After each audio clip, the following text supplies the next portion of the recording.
Ladies and gentlemen, please welcome the man who put the Libya into Olivia Newton-John. It's TV's Iain Lee. You guys, I told you about turning up. Daisy, thank you for coming. I can't touch you. I can't touch you for legal reasons. Hello. Yes, the Libyans have finally been brought to trial, which means the end of sanctions. And once again, we're able to enjoy the delights of Libyan things. Hurrah! And welcome to 11 o'clock show on Tuesday, the 6th of April. Joining me to celebrate over a glass of Libyan sand, Daisy Donovan. And live from Belgrade, please give a hand to our courageous reporter, Mackenzie Crook.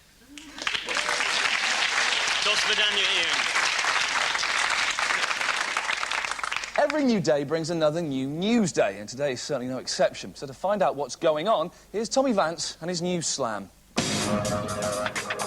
Tuesday, April the 6th. And for ethnic Albanians, things take a turn for the worse. Claire Short arrives to entertain the crowds. Let's hope the ceasefire is accepted, or next week it's the Grumbleweeds. From a sour old brummie to a substitute mummy. And the government brings out a guide to good nannies. I remember I had a nanny once on the sofa while my son watched Trumpton. From qualified nannies to the fruit of hens' fannies. And this boffin has created a super egg that's good for your heart. He spends his day wrapped in cling film, fiddling with chickens. It must be nice to get paid for your hobby. Now, back to Mission Control.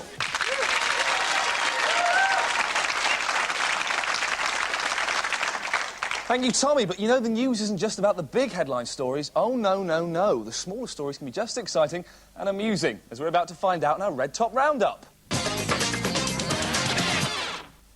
Several people in the Philippines were crucified in an Easter ritual this weekend. They were painfully hammered to a cross with 4-inch nails. Now, in Britain, we just give chocolate eggs away and have the day off. No fuss, nice and simple. You see, look, no holes in my hand, no blood when I write. Simple as that. An Austrian sex doctor says that sex while standing up is the best cure for migraines. He says an orgasm whilst vertical reduces the flow of blood to the skull. So next time your girlfriend's got a headache, lads, I think you know what to do. And finally, Pope John Paul's debut album of religious text, Abba Pater, topped the charts in 5 different countries this week. Fantastic idea. Obviously not commercial enough, though. He should have got someone in like Fatboy Slim to do a dance remix. It goes something like, "What you doing with it? What you doing with it? What you doing with it? Kiss my ring." Coming up later in the show, Ali G literally tries to enter the upper classes when he hobnobs with Jacob Rees-Mogg. Here's a clip. So what if I knobbed the daughter of a lord? Yes. What if you did?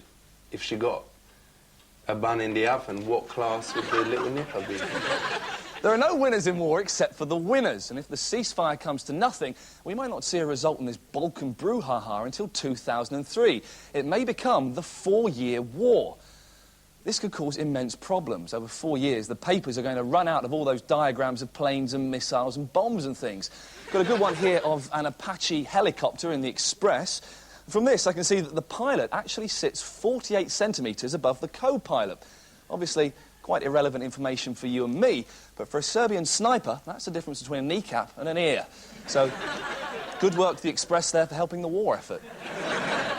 But don't worry, should the war drag on, the papers have plenty of war diagrams up their sleeves, though they may become less detailed. Here's one of the C-55 Squaw, or Soldier's Torch. As you can see, it's got an on-off switch. That's pretty much it. The papers are also building up a psychological profile of Slobodan's right-hand man, the ruthless Arkan. He loves football, is married to a pop star, and has a sinister, high-pitched voice, something like the bastard son of David Beckham and Joe Pasquale. Maybe the most disturbing news comes from The Times. A report reveals that Serbia computer hackers are trying to tap into the British telephone network. I just imagine what might happen if they got into BT. They could probably change our friends and family numbers. Of course, that's a worst-case scenario. Please don't have nightmares. The Mail today reveals that the marriage between the new People's Princess, Sophie Rhys-Jones, and thingy-bob is to be a people's wedding. No one gives a tom tit about their pony wedding. Sophie is not the people's princess. There is and has only ever been one real people's princess, Posh Spice. Her forthcoming wedding to David Beckham is the true people's wedding because people will be able to read about it exclusively in OK magazine. Do the royals think they can compare with that? Well, we sent Iain on the streets to find out. So it looks like Sophie and Edward are being forced to invite 1,000 members of the great British public to their wedding. Unlucky. But just how will they go about selecting who gets in and who doesn't? I've come all the way to London to see if I can help them make their decision. About this story in the paper that Prince Edward and Sophie Rhys-Jones are going to invite 1,000 ordinary people, just like you, to their wedding. Would you be interested in going? No. Interested? What, for the invite? Yeah. Yeah, I'll go. Who would you want to sit next to if you could go? You want to sit next to Sophie Rhys-Jones? Yeah. Wouldn't you have to be Prince Edward to do that at the wedding? I'll sit the other side of her. What would you buy them as a wedding present? Nothing. Nothing. Nothing. No. Not even a cheap toaster from the market? What, I'm a pensioner and they're millionaires over the bottom. You must be bleating joking. I attended a stag night How much did you see? where there was the lot, Chuff and knockers. everything, and I Saw chuff and knockers. thought, what she had for breakfast? So it appears that people aren't that bothered about being invited to the second most important wedding of the year. Maybe they'd be a bit keener if I disguise myself as a royal registrar. 15-year-olds, like, you know. Excuse me, sir, sorry. From the royal registrar, would you be interested in going to Sophie Rhys-Jones and Prince Edward's wedding? No, mate. Who's wedding? Prince Edward and Sophie Rhys-Jones are inviting 1,000 members of the public. Would you be keen to... You invite me to my wedding? You have to go. I have to go through a couple of quick tests to make sure you wouldn't I'll see you later today. piss in the Queen's face. We've just been to one. Oh, really? Who's that? The vicar, The vicar was getting married. his daughter. Oh, and did he marry? Did the vicar marry his daughter? Really? That's disgusting. There's a choice of people you can sit next to. Do any of these grab your attention? Mr. T, Rod Hull. He's dead. Sorry? He just died, didn't he? Shit. All right, there'll be 1,001 members of the British public there. Crikey. Could you make some snacks at all? Yeah, that's what I'm saying. What snacks are you... What's your... Sausage rolls. Sausage rolls, fantastic. Are you going to get at mini Kievs? Because Prince Edward loves good mini Kiev. OK. So there we have it. And judging by today's evidence, the problem facing Edward and Sophie isn't so much the selection of their guests, but actually finding 1,000 people who can be asked to turn up. This has been Iain Lee, The 11 O'Clock Show, London. They cut out a whole gay thing there. They say the truth is the first casualty of war, but that's a lie. The first casualty was my 2-week holiday in Dubrovnik that I booked. Now their entire core of cowardly custard journos has scarpered out of Kosovo. Who knows what's going on? Our frontline reporter, Mackenzie Crook, remains the last British voice in Belgrade. Hoping we can go live to him now. Are you there, Mackenzie? Hello, Mackenzie, are you there? Stravo, Iain, and hello from the studios of the Serbian Broadcasting Corporation. Mackenzie, what the hell are you doing on Serb TV? They won't let you talk about the refugee crisis there. NATO lies, Iain. There are no problems in Kosovo. Everyone is happy. Well, what about what we've seen, Mackenzie? The queues of people stretching out for miles? Propaganda, Iain. When you see the truth, as we did on Serbian TV, it's easy to see why there were queues. Now, were these the pictures you saw? That's right, yeah, those ones. Exactly. You see, only half of the story, as usual. Look at the real footage. As you can see, they were actually fans patiently waiting for a peaceful rock concert featuring popular singer-songwriter Nick Kershaw. The burning of villages, Mackenzie, what can you tell me about that?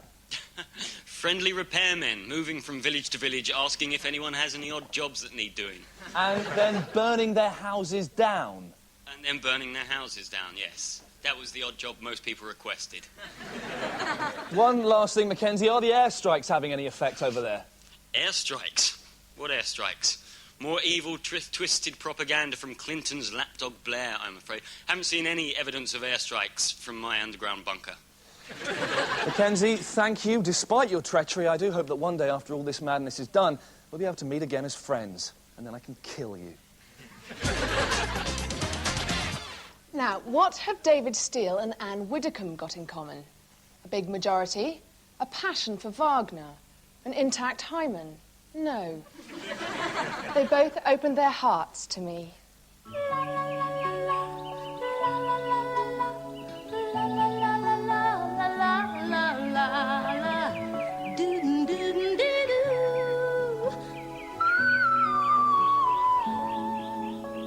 I'm Steele Standing. And who am I standing here with? Lord Steele. Thank you very much for talking to us today. People say everybody has to bring something to the party. What makes you come? I'm attracted by the way that the party tries to protect the individual. Is it a case of A, B, D? What's missing? C? Do you? Yes. But is it one eye or two? One eye or two? Two.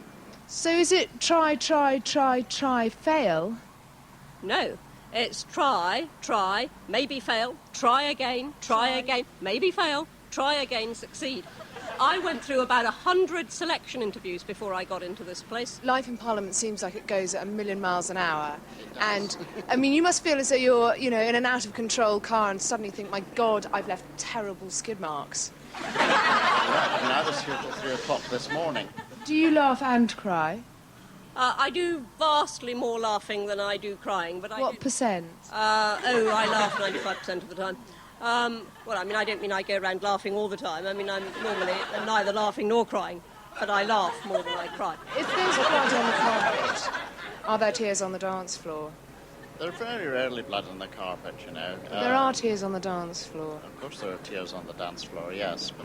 In New Britain, white-collar work seems to be replacing manual work. Would you like to see more hand jobs being given? I think you can't actually make jobs. A career can obviously be taken on many different paths, like you've just said when you came back from Africa. Do you ever think you've taken it up the wrong end?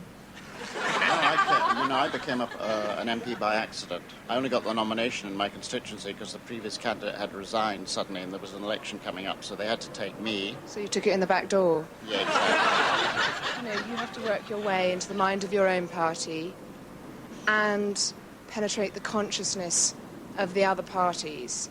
Do you feel you've achieved double penetration? Well, I've tried to look into the minds of the other parties. Do my best. And in politics, you give heart, you give soul, you give head. Am I right? You're absolutely right. You are a very cheeky young lady with your monsoon bassoon nonsense. Thank you. Now, did you know that today is the first birthday of the government's New Deal scheme? Now, many of you will already be aware the 11 o'clock show is its own genuine New Deal boy, Daniel Demetriou. So to celebrate, we've laid on a little bit of a treat for him. Dan, have you got a minute, mate? Come out here. Please, Demetriou! His last name's Demetriou. It sounds a bit like to meet you. It's a joke that may be wearing thin. Dan, there you go. Happy first New Deal birthday. Don't be afraid of the flame. Take it. Blow out the candles and make a wish. Go on. Did you wish for Nicky Campbell to become Mayor of London? No. See you after the break. Ring the bell for Nicky Campbell. Nicky Campbell for Mayor, sir. No, I think he's a wank for myself. Nicky Campbell for Mayor, sir.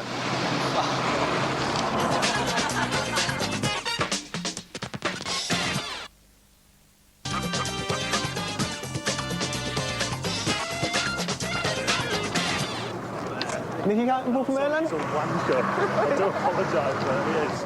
Pardon? No, he's an arse.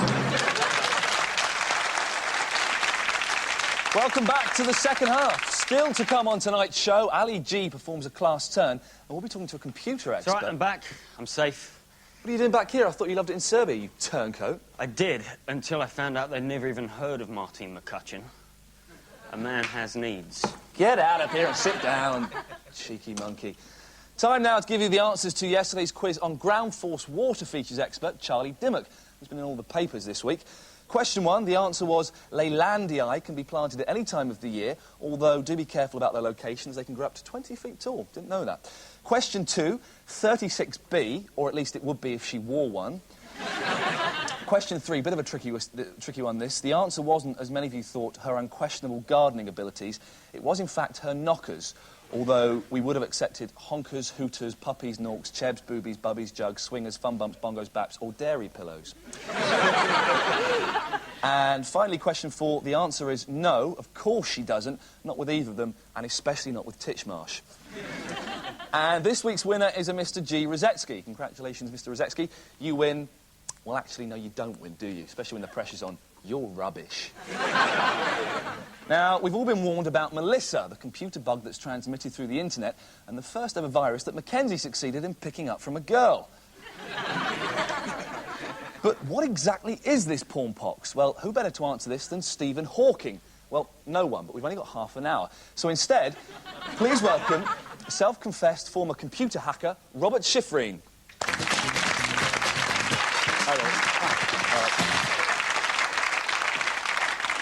Now, Robert, you're a computer consultant now, but you were a genuine computer hacker, weren't you? I was. What was the most famous place you looked in via the computer? Prince Philip's account on the Prestel system. Oh, really? Now, a lot of people say computer experts, they're boring boffins, they're nerds, they haven't got girlfriends, they stink, they've got bad breath, God, they're ugly and spotty, keep away from me, I don't want to read your computer pornography. Yes. Are you like that? No, not anymore. Do you get an excitement when you're hacking into someone's computer? Did you get the horn when you were tapping into Prince Philip? Once I sort of managed to get as far as I wanted to get, then yeah. Now, we all read about the Melissa virus, which struck last week. Can you explain briefly what Melissa is and why it's caused so many problems? You get it via the internet. If you're using the internet, it sits on your computer, you don't know it's there. Right. You're beavering away, typing something in your word processor. It suddenly looks through your address book and sends a copy of that document that you're working on to 50 people. Sneaky. At random. And that's good? It's not good if you're working on something secret or confidential and you suddenly find 50 strangers have got a copy of it. Like letters to your girlfriend or something? Absolutely. But or then resignation letters or If whatever. you're using a computer, you probably haven't got a girlfriend, have you? Is that... True. OK, now... You're emailing some girl, though, obviously. Oh, yeah, you'll be emailing some girl you don't meet in person, you just America. email her. Probably just a 14-year-old boy, that's what I've always found out. Still, doesn't matter. Most of the 14-year-old boys are actually undercover cops, so be careful. I don't write to them if they are 14-year-old boys. No, you've misunderstood. I write to them if they're ladies with feeling horny. Then you're safe. But they turn out they're boys when I've met them. But, you know, we've got on fine. Now, the papers this week reported that the Serbians are trying to disrupt NATO's war effort by hacking into their computers. Could this really affect the war? Because haven't they only got an old Spectrum and a VIC-20 that doesn't work? It's enough. Warfare nowadays is not just about sort of tanks and planes and stuff. It's also about guns. Computers and guns. Computers, viruses, information, intelligence gathering and stuff. Right. And, yes, there are intelligence people sort of planting viruses in computers, stuff like that. There were rumours of it going on in the Gulf War. I'm sure it's going on now. OK, let me stop you there. What's the most money that's ever been stolen from a bank via computers? Millions of pounds.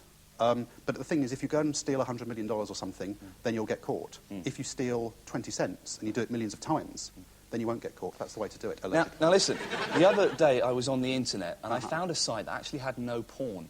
Who do I complain to about that? There's a special information hotline you can complain to. Right. It's not good. Fantastic. Well, you're going to come around my house later on. We'll dig out my old BBC. We'll sort that out. Ladies and gentlemen, Robert Schifrin. Thanks, Robert. Cheers. Ugly footballer Robbie Fowler is set to be fined £64,000 by the FA for pretending to snort coke after scoring against Everton at Anfield on Sunday. This comes just weeks after allegedly taunting Graham Lasseau by spreading his buttocks in an openly gay mime. Robbie is obviously very distressed about the whole incident and has written a letter to the 11 o'clock show with an apology. Daisy's got a copy of it. Dear fans, hello, I am Robbie Fowler. I would like to apologise for misunderstandings which may have arisen from my recent actions on the football field. When I bent over and spread my bottom towards Graham Lasseau, if you had looked closely, you would have seen that my buttocks were mouthing the words, "I respect you, Graham, for your unquestionable straightness and uncompromisingly heterosexual lifestyle." Also, when I knelt down and snorted along the goal line, I was actually delivering an anti-drugs message. And finally, just to warn you, next Saturday, when I celebrate a goal by simulating sex with a 15-year-old girl, I'm simply expressing my horror at the activities of Graham Rix. Thank you, love, Robbie. With Sophie and what's-his-name inviting the commoners to the royal wedding, is the class divide a thing of the past? We sent Ali G, a man in a class of his own, to talk to Top Toff, the Honourable Jacob Rees-Mogg. Yeah, you don't stop.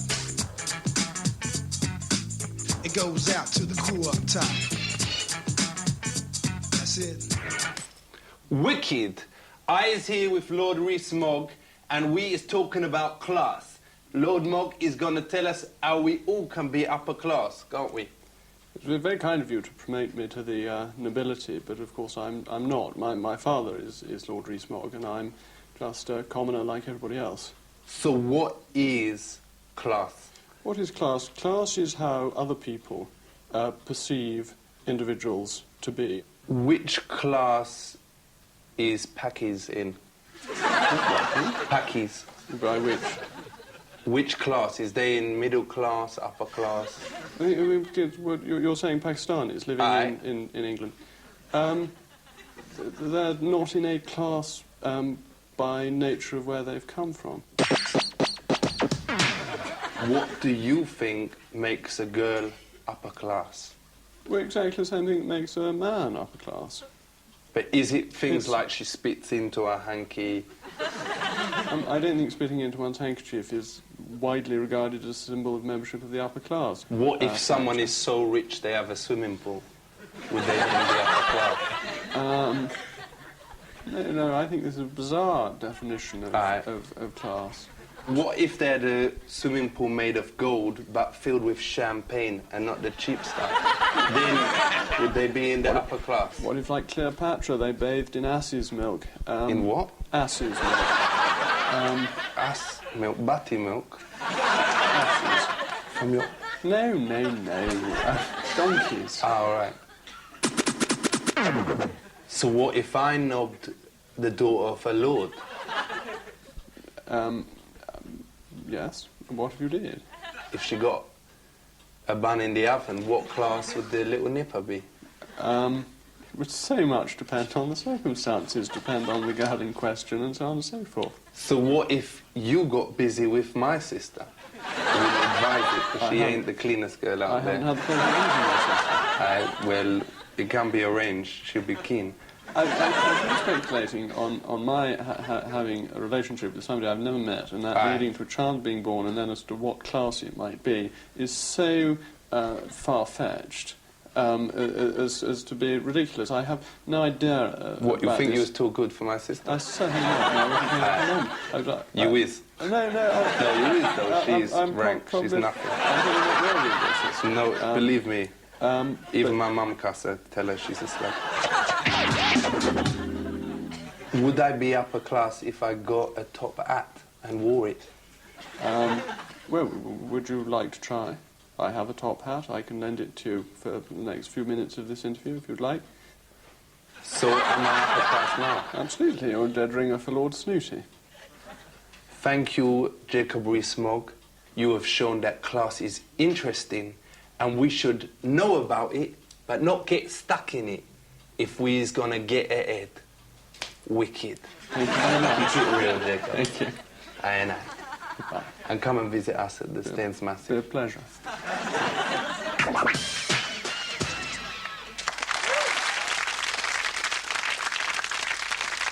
And that's the end of the show. Just time to give you the chance to win a signed copy of Perfect Moment, the debut single by Martine McCutcheon. To win, just answer this simple question. In EastEnders, Martine's character Tiffany was married to the landlord of the Queen Vic. The question is that a good enough reason to put up with this crap? If you think you know the answer, please send it on a postcard to Stefan Dennis. The 11 o'clock show, P.O. Box 30,002, London SE1 8WW. Good night. Good night.